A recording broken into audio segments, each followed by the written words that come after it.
Hey, Justin with Tac2 Weapons here for the Second Amendment. Today I'm going to show you guys how to finish up on reassembling the Gforce arms Gf25 where I left off at. Make sure you got your gun here just like how I got it, or whichever way is easier for you. So I'm going to put the butt of the gun on the floor so you can see how everything goes back on. First we're going to put our bolt back in.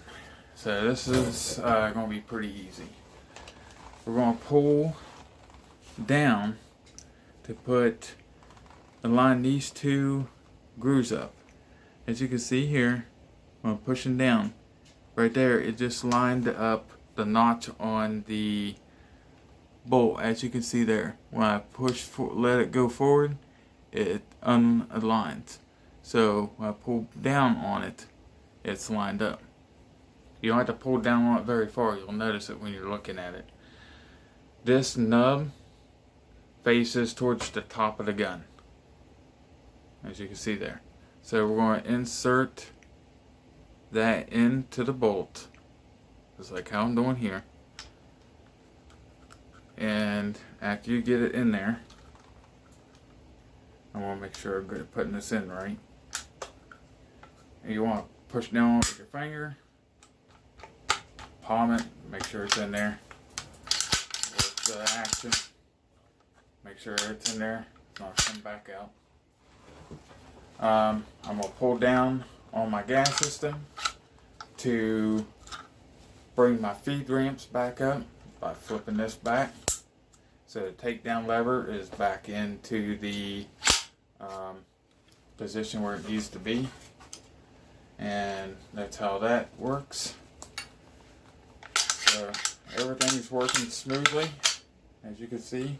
I'm just going to go ahead and put my mag back in case I have to latch my bolt, which mag's empty. The gas system. So we have our piston. Just drop that straight down on there.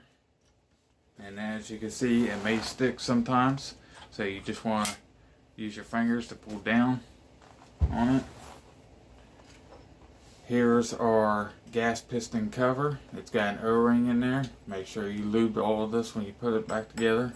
I'm going to wipe the access off. And it will stick a little bit. That's because of the O-ring. So what you're going to do is just simply push down on it, like that. And we got our half moon clips that look like this. We're going to pull down on this gas piston cover in our entire gas system, like that, to expose that mark in there where these half moon clips go. And these will fit in there either way. And you can actually release that back and it's not going to go any farther. So you can grab your other one, slide it around, put your thumb on this side, and make sure you get that clip held in there. And slide our other half moon clip in and release the gas system. So that's that. We're going to take the cap to that, drop it down on, just like that. And you may have to play around with this for a second. And as you can see, it's starting to turn the whole entire thing. So what I'm going to do is cup it right here like this.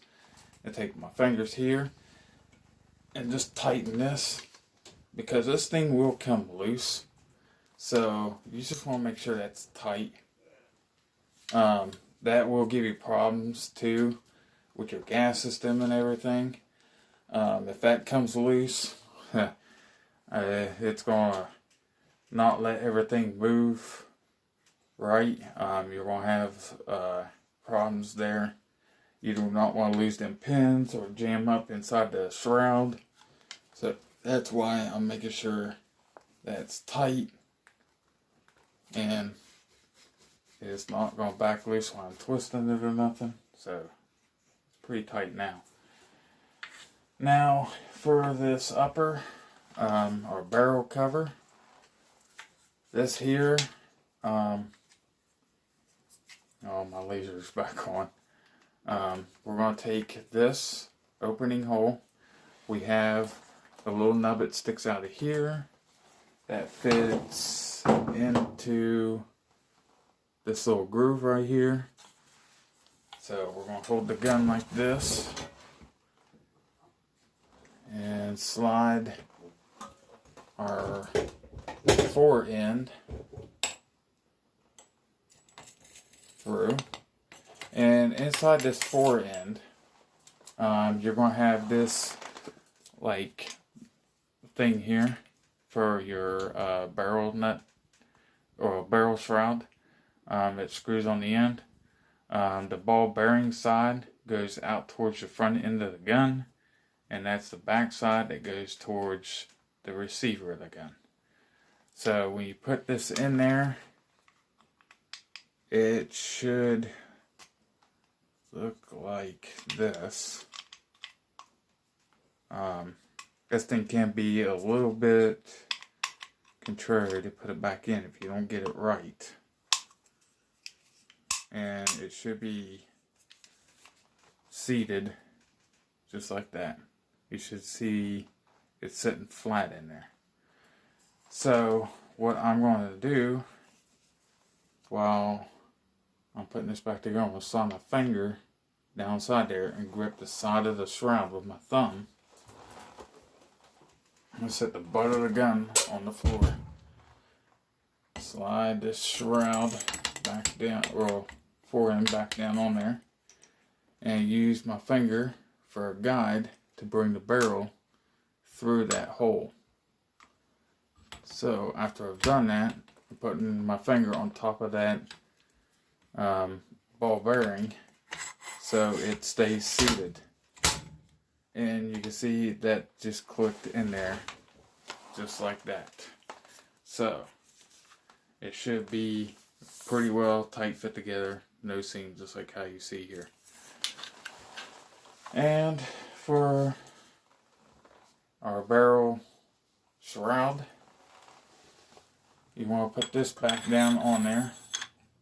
And to tighten this up, this is what I do, because it comes from the factory.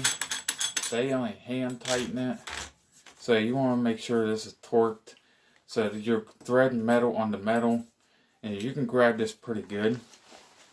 I'm going to grab the gun down here by the pistol grip. I'm going to put my finger or my hand around it. I'm going to turn it until it stops turning. And I'm going to grip a hold of this here tight while I got my hand back here on the pistol grip. Or you could grab it up here, whichever way you want. And just hand torque it just a little bit. That will keep your barrel shroud from coming loose. And it should look like that after you put it back together. Perform a function test. Make sure your bolt goes back. Release the bolt. Clip the firing pin. And it's set to go. That's how you disassemble and reassemble the Gforce arms Gf25. Stay tuned and we'll have some videos coming up here shortly, you guys, on shooting. So thanks for watching, and hopefully this helps anybody out on how to disassemble one of these. Thanks for watching.